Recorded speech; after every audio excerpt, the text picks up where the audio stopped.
এমনকি যে উত্তরায় দাঁড়িয়ে আমি কথা বলছি, সংবাদ মাধ্যমে দেখলাম এই উত্তরাই তো প্রধানমন্ত্রীর খালাতো ভাইয়ের এক পেট্রোল পাম্পে ছিনতাইকারীরা 1,21,00,000 টাকা ছিনতাই করে নিয়ে গিয়েছে।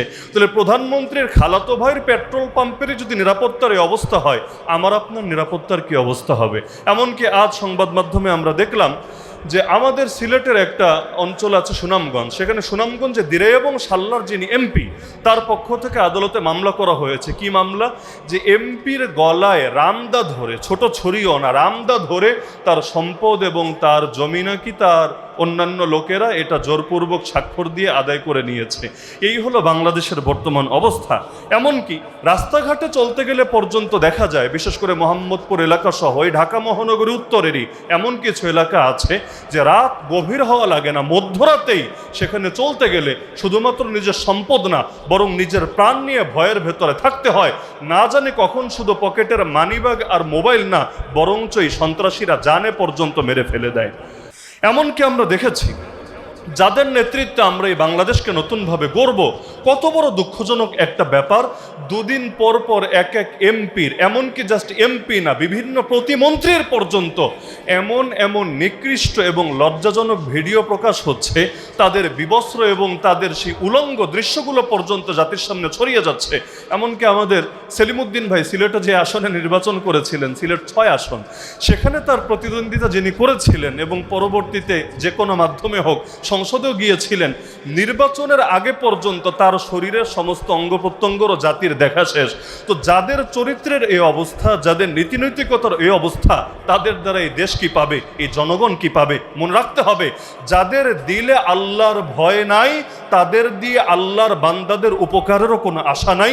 এজন্যই তো ইসলাম নামাজের ব্যাপারে এত উৎসাহ দেয়। আমার আগে এক আলোচনা, সম্ভবত আগামী দিনে যিনি কাউন্সিলর প্রার্থী, তিনি বলেছিলেন যে শাসকের 4 দায়িত্বের মধ্যে ইসলাম বলেছে 1 নম্বর দায়িত্বই হলো নামাজ প্রতিষ্ঠা করা। কেন?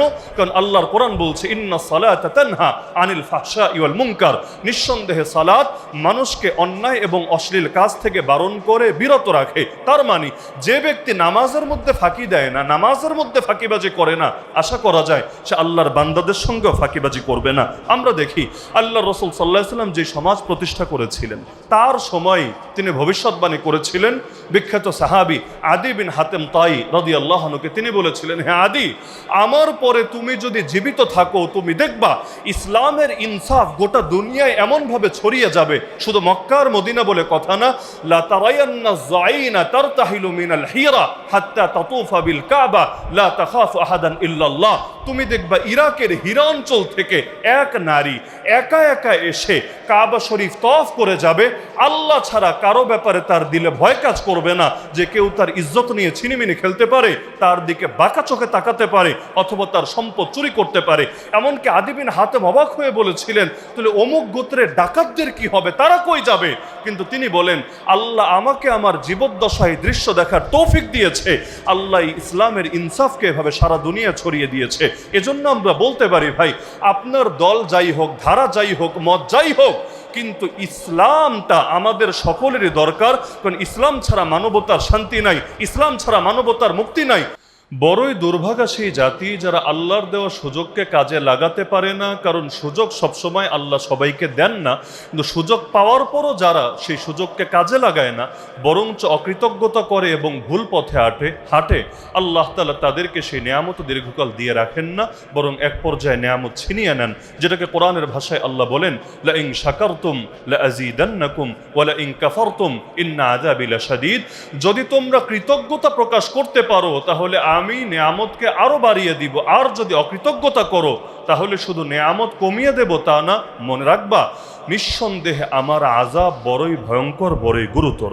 আমরা দেখতে পাচ্ছি এই 2 বছর পরে সে এখনো পর্যন্ত মানুষের জানের নিরাপত্তা নাই, মালের নিরাপত্তা নেই, ইজ্জতের নিরাপত্তা নাই। আর বর্তমান সময়ে বিশেষ করে শুধু এই বাংলাদেশে না, শুধু এই পাক ভারত উপমহাদেশে না, আমি বলতে পারি পুরো এশিয়ার মধ্যে আলহামদুলিল্লাহ বাংলাদেশ জামাত ইসলামের চাইতে বেশি সুশৃঙ্খল, বেশি সম্ভাবনাময় সংগঠন দ্বিতীয় কোনোটা নাই। 1971 সালে আমি একটা রিপোর্টে দেখলাম, এটা যারা সিনিয়র আছেন তারা আরও ভালো বলতে পারবেন, 1971 বাংলাদেশে জামাতে ইসলামের রোকন সংখ্যা ছিল মাত্র 300, অনলি 300। 1983 সালে মানে 71-এর আর এক যুগের পরের কথা, তখনও সংখ্যাটা 1000 হয় নাই। 1986-তে মাত্র 2000 অতিক্রম করেছে। এমনকি 2008-এ সেই 11 ষড়যন্ত্র যখন হয় অথবা আওয়ামী লীগ যখন ক্ষমতায় আসে, ওই সময়ে বাংলাদেশ জামায়াতে ইসলামীর রোকন সংখ্যা 25,000-ও হয় নাই, 23,000 সামথিং আছে।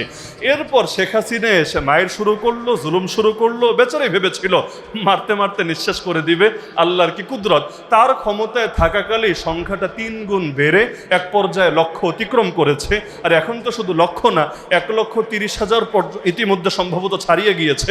সংখ্যার বিবেচনা আমি মনে হয় সর্বশেষ যিনি শপথটা নিয়েছেন, কিন্তু ইতিমধ্যে সংখ্যাটা প্রায় 1,30,000 হয়ে গিয়েছে। এমনকি আমি মনে করছি এই যে ধীরে ধীরে এগিয়ে আসছে, এত ষড়যন্ত্র, এত ফতোয়াবাজি, এত ধরনের মানে চতুর্মুখী ষড়যন্ত্র, এমনকি যেই 5 আগস্ট হাসিনা পালিয়েছিল ওই মাসের 1 তারিখ তো জামাত এবং শিবিরকে নিষিদ্ধ পর্যন্ত করে দিয়েছিল। কিন্তু আল্লাহর কি কুদরত, আমরা বলতে পারি আমার আল্লাহর মহাপরিকল্পনার অংশ হিসাবে আল্লাহ ধীরে ধীরে জামাতকে মনে হয় চূড়ান্ত নেতৃত্বের জন্য প্রস্তুত করছেন। এমনকি এবার যে ক্ষমতায় যায় নাই, প্রধান বিরোধী দল হিসাবে আছে, আমি মনে করি এটাও আল্লাহর মহাপরিকল্পনার অংশ। কিভাবে? পৃথিবীতে কিছু কিছু দেশে এমনও হয়েছে কোন ইসলামী মুভমেন্ট হঠাৎ করে আকস্মিক পরিস্থিতির কারণে হুট করে ক্ষমতায় চলে এসেছে, কিন্তু অভিজ্ঞতা নাই। এই অনভিজ্ঞতার কারণে বেশি দিন তারা ফাংশনও করতে পারে নাই, বিভিন্ন ষড়যন্ত্র করে তাদেরকে ফেল করে দেওয়ানো হয়েছে, মাঝপথেই তাদেরকে উৎখাত করে দেওয়া হয়েছে। আমি মনে করি আল্লাহ তাআলা হাতে কলমে বিরোধী দল বানিয়ে এমনকি ছায়ামন্ত্রী পরিষদ গঠন করে প্রশিক্ষণ দিয়ে দিয়ে আগামী দিনে চূড়ান্ত নেতৃত্বের জন্য প্রস্তুত করছেন। এবং সেই 1757-তে এই অঞ্চলে রাষ্ট্রীয়ভাবে ইসলামের যে পতন ঘটেছে প্রায় 350 বছর হতে চলছে, আল্লাহ চাইলে শীঘ্রই এদেশের আকাশেও আবার ইসলামের পতাকা সমুন্নত হবে ইনশাআল্লাহ। তাহলে আমি মনে করি যে যেই ধারারই হই, যেই মতেরই হই, আগামী দিনে যে সম্ভাবনাময় এক আন্দোলন আমাদের সামনে দাঁড়িয়ে আছে, এমনকি কথাটাকে কীভাবে নেবেন জানি না, আমি আমার মত হিসাবে একটা অধ্যত্বপূর্ণ কথা বলেই ফেলি। সেটা হলো বাংলাদেশে তো অন্তত ইসলামী দলের অভাব নাই, বিশেষ করে দলের সংখ্যা এত বেশি। আমি একজন ক্ষুদ্র ব্যক্তি হিসাবে আমার এই কথা বলার কোনো যোগ্যতাই নেই যে আসলে দল কয়টা, মানে আমি এটা হিসাব করে এখনো বের করতে পারিনি, আল্লাহই ভালো জানেন। কিন্তু আমি যদি বলি যে আগামী দিন রাষ্ট্র পরিচালনা করার মতো এবং প্রতিটা সেক্টরে নেতৃত্ব দেওয়ার মতো কোনো ইসলামী দল যদি থাকে, আমি মনে করি একমাত্র বাংলাদেশ জামাত ইসলামী আছে। সুতরাং হ্যাঁ, প্রতিটা দলেরই অসম্পূর্ণতা থাকবে, কোনো দলই শতভাগ পরিপূর্ণ হবে না, অসম্ভব না। কিন্তু আমি মনে করি আগামী দিনের এই সম্ভাবনাকে কাজে লাগানো এবং প্রত্যেকে নিজের জান দিয়ে, মাল দিয়ে, আল্লাহ যাকে যা দিয়েছেন তা দিয়ে এই সংগঠনের হাতকে শক্তিশালী করা এবং সামনে যত নির্বাচন আসবে সেগুলোতে তাদেরকে বিজয়ী হওয়ার জন্য সাধ্যমতো সর্বাত্মক সহযোগিতা করে, এটা আমাদের সকলের ঈমানি দায়িত্ব। আল্লাহ রাব্বুল আলামিন আমাদের সবাইকে সেই তৌফিক দান করুন। বিশেষ করে আগামী দিনে যদি সিটি কর্পোরেশন নির্বাচন আসছে, সেখানে আমাদের সেলিমউদ্দিন ভাই, আমি আশাবাদী ব্যক্তিগতভাবে ইনশাআল্লাহ আল্লাহ তাআলা তাকে মেয়র হিসাবে কবুল করবেন ইনশাআল্লাহ। এমনকি কেউ যদি ভেবে থাকে যে নির্বাচন সুষ্ঠু করবে না, যেভাবে তাদের অধীনে আমরা বগুড়া নির্বাচন দেখেছি, শেরপুরে দেখেছি, আরও বিভিন্ন জায়গায় তো বিভিন্ন রকম আলামত এসেছে, আমি মনে করি ঢাকা মহানগরী উত্তরে এই রকম ফাইজলামি করার কথা যদি মনে প্রাণে ভেবেও রাখে, এখনই ওদের চিন্তা মাথা থেকে বাদ দেওয়া দরকার। কারণ আলহামদুলিল্লাহ রাজধানীর ভূমি ইসলামের ঘাঁটি হওয়ার জন্য ইতিমধ্যে প্রস্তুত হয়ে গিয়েছে। আল্লাহ রাব্বুল আলামিন আসন্ন দিনে আমাদেরকে ইসলামের পক্ষে লড়াই চালিয়ে যাওয়ার তৌফিক দান করুন এবং প্রতিটা সেক্টরে ইসলামের বিজয় দেখে যাওয়ার তৌফিক দান করুন। আমিন। ওয়া মা আলাইনা ইল্লাল বালাগুল মুবিন ওয়া আখিরু দাওয়ানা আনিল হামদুলিল্লাহি রাব্বিল আলামিন।